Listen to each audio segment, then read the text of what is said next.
3 million unsold pickup trucks, some collecting dust for over 400 days, are draining dealerships across America. While floor plan fees rack up to $363 million and 18 specific models turn into financial landmines for anyone involved. Dealers are now so desperate to unload trucks like the Nissan Titan or GMC Hummer EV, they are slashing prices and quietly admitting, "We can't move them." But why are even legendary names and flashy new EVs, supposed icons of American roads, now impossible to sell? This story is not just about empty lots and red ink. It is about the hidden reasons behind 18 pickup trucks dealers are almost giving away. And why some of these failures could suddenly be your smartest move. What is driving this collapse and what can you really do about it? America's pickup truck glut isn't just a headline. It's a numbers game that's tilting the field in favor of anyone shopping for a deal. At the start of this year, nearly 3 million new vehicles sat unsold on dealer lots across the country. 9 different brands are holding more than a 100-day supply of pickups, far above the 60-day benchmark that signals a healthy balance between inventory and demand. For context, a 60-day supply means dealers have just enough trucks to cover 2 months of typical sales. Anything beyond that, and the pressure starts to build. Trucks age, costs pile up, and desperation sets in. Right now, the national average has ballooned to 96 days, but the pain is sharper in the truck segment. Toyota Tundras are seeing 220 to 250 days on the lot. Ram trucks? Some have been sitting for over 460 days, well past the point where a dealer can hope to break even on floor plan financing. The spread is staggering. Ford, Chevy, Ram, and Nissan dealers are all sitting on far more trucks than they can move. Even brands that once prided themselves on tight inventory, like Toyota, are now joining the ranks of the overstocked. The inventory mountain means more than just full parking lots. Every unsold truck represents hundreds of dollars per month in carrying costs. And the longer they sit, the more leverage shifts to the buyer. In a market where supply outpaces demand by this much, every extra day on the lot is another reason for dealers to negotiate. For buyers, the difference between a 60-day and a 100-day supply isn't just a statistic. It's the gap that turns sticker prices into starting points and makes even the most stubborn dealer rethink what a truck is really worth. Floor plan interest charges are bleeding dealers dry, one day at a time. Every unsold pickup racks up about $8 to $10 in financing costs daily. Multiply that by a $60,000 sticker, and the math gets ugly fast. Dealers nationwide paid $363 million in floor plan interest through the first 9 months of last year alone, and the rate keeps climbing as trucks sit longer and rates stay high. For the ones stuck with 100, 200, even 400 days of inventory, the cost can swallow every dollar of potential profit before a customer ever walks onto the lot. A Phoenix dealer, 14 years in the business, summed it up.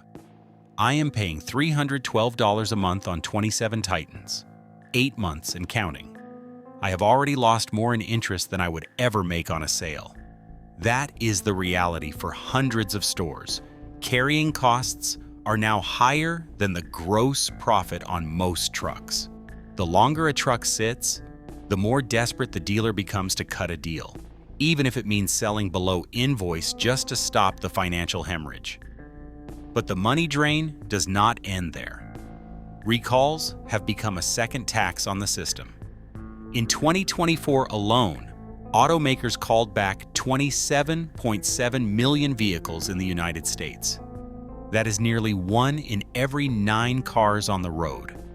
Dealers cannot sell a new truck with an open recall, so the units pile up, waiting for parts, while floor plan costs keep ticking upward. Some models, like the Ram 1500 and Ford Maverick, have been hit with multiple recalls in a single year, leaving dealers with rows of trucks they legally cannot move. The result is a perfect storm. interest compounding by the day, recalls freezing inventory in place, and every unsold truck eroding the dealer's bottom line. For buyers, this is the leverage point. When a dealer's cost to keep a truck outweighs any hope of profit, every negotiation starts with a number far below the sticker. The financial squeeze is not just a dealer problem. It is the force that turns unsold pickups into the best deals of the year. The Nissan Titan stands as a cautionary tale in the American truck market. Discontinued after nearly 2 decades, the Titan now sits on lots for an average of 187 days or over 6 months of dead weight for dealers. Nissan spent billions trying to break into a segment owned by Ford, General Motors, and Ram, but the final act is bleak. Floor plan costs are swallowing any hope of profit. A Phoenix dealer still carrying 27 Titans after 8 months put it plainly. I am paying $312 a month per truck just to watch them collect dust. The Jeep Gladiator promised Wrangler freedom with a bed, but buyers have vanished. Sales are down 23.7% year over year. Off-road fans love the capability, but daily drivers complain about wind noise, stiff rides, and high prices. A Colorado owner summed it up. Great on trails, but after 18,000 miles, I am ready to go back to a Tacoma for the commute. Dealers now offer deep discounts just to move inventory that once sold itself. Hyundai's Santa Cruz was supposed to be a maverick rival, but the numbers do not lie. Only 14,221 sold in the first half of the year, compared to 86,056 Mavericks. Without a hybrid option and with a higher starting price, the Santa Cruz missed the mark for value-conscious buyers. A Miami service writer reported, "We had 5 Santa Cruz units sit over 120 days. Nobody wanted them, even with $2,500 off." The dream of the electric truck revolution is also stalling out. The GMC Hummer EV, once hyped as the ultimate status symbol, now sits unsold as its $300,000 markups collapse back to MSRP. Dealers admit the Hummer is more showroom ornament than saleable truck. A veteran GMC manager said, "People take selfies, but nobody is signing the paperwork." Tesla's Cybertruck faces a different kind of gridlock. A recall over trim pieces detaching in traffic forced a delivery halt. And used prices have dropped 55% year over year. Tesla is not taking Cybertrucks as trade-ins, and some owners have been forced to pursue lemon law buybacks after just a few thousand miles. Rivian's R1T, once the darling of the EV startup world, is now losing $39,130 per truck delivered. Delivery timelines stretch from 30 days to 4 years, depending on configuration. One fleet buyer in Texas waited 18 months for his R1T, only to have a battery fault sideline it after 2,400 miles. Before the next wave of bankruptcies and buybacks, take a moment. Download the free guide 17 Cars to Avoid in 2025 and send this to anyone you know shopping for a truck. Share it. Do not let friends get played by the inventory crisis. Lordstown's Endurance is the ghost of the electric truck boom. Just 31 units ever built before bankruptcy shut the lights off. Dealers who took a gamble now cannot unload them. With no parts, no warranty, and no company, every Endurance is a stranded asset. One fleet manager in Ohio described it as a $60,000 paperweight. Nobody will insure it, and nobody wants to drive it. Bollinger's B2 never even made it to showrooms.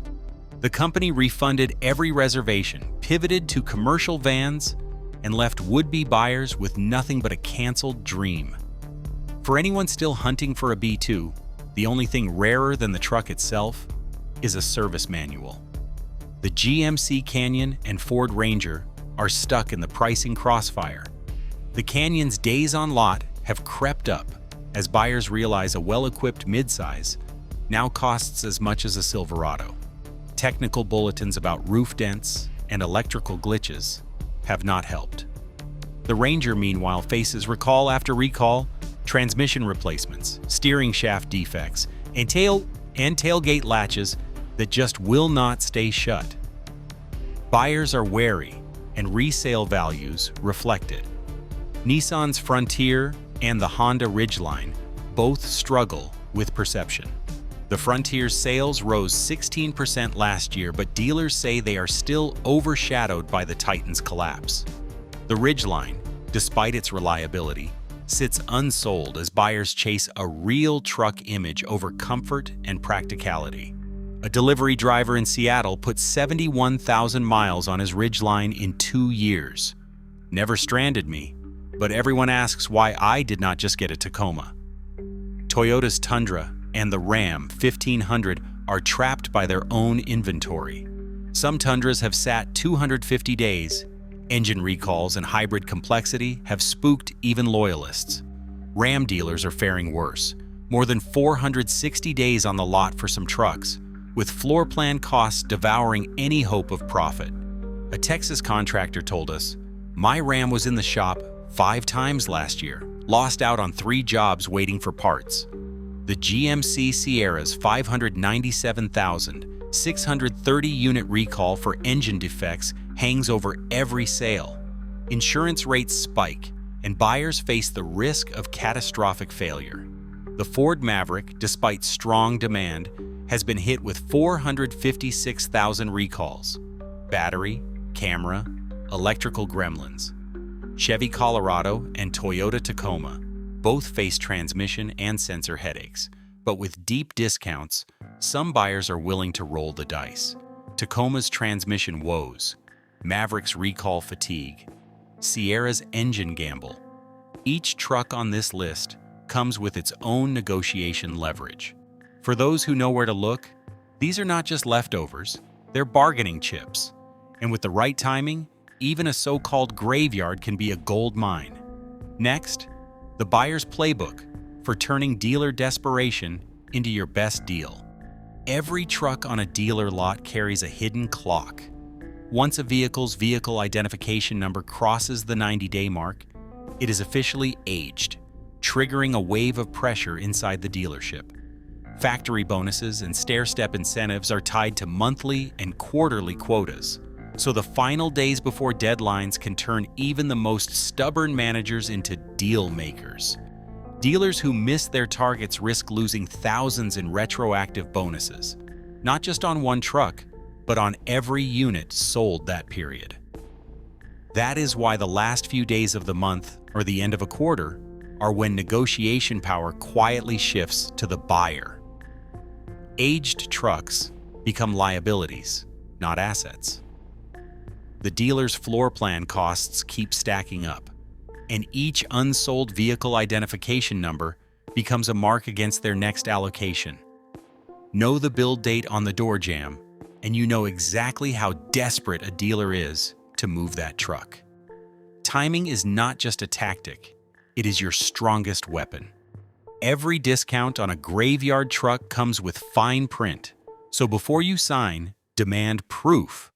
Every recall has been closed, and every open campaign handled, in writing.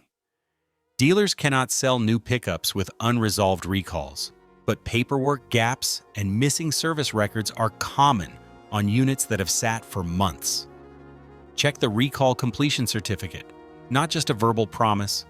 Focus inspections on the known weak spots, transmission operation in Tacomas, steering shaft and tailgate latches in Rangers, battery and camera systems in Mavericks, engine oil leaks in Tundras, and charging modules in Hummer EVs. A pre-purchase inspection by an independent mechanic can reveal hidden issues and give you leverage to negotiate repairs or price drops. When you anchor your offer to documented risks and demand proof of repair, you are not just chasing the lowest price, you are protecting your wallet from the next round of headaches. Across the country, nearly 3 million unsold vehicles now crowd dealer lots. 9 brands with over 100 days of supply, and pickups leading the overstock. Each of the 18 trucks named here tells a story written in hard numbers. The Nissan Titan sits for 187 days. Ram 1500s linger beyond 460, and Tesla's Cybertruck faces recalls before it even gains traction. Dealers are paying up to $363 million in floor plan interest, while buyers face over 27 million trucks and cars recalled in a single year. Yet despite the evidence of financial pressure, some manufacturers still withhold full recall details or future incentive plans. What remains clear is the direct link. Days on lot and recall fatigue force dealers to cut prices, handing buyers rare leverage. The data is public, the opportunity's real, if you know where to look.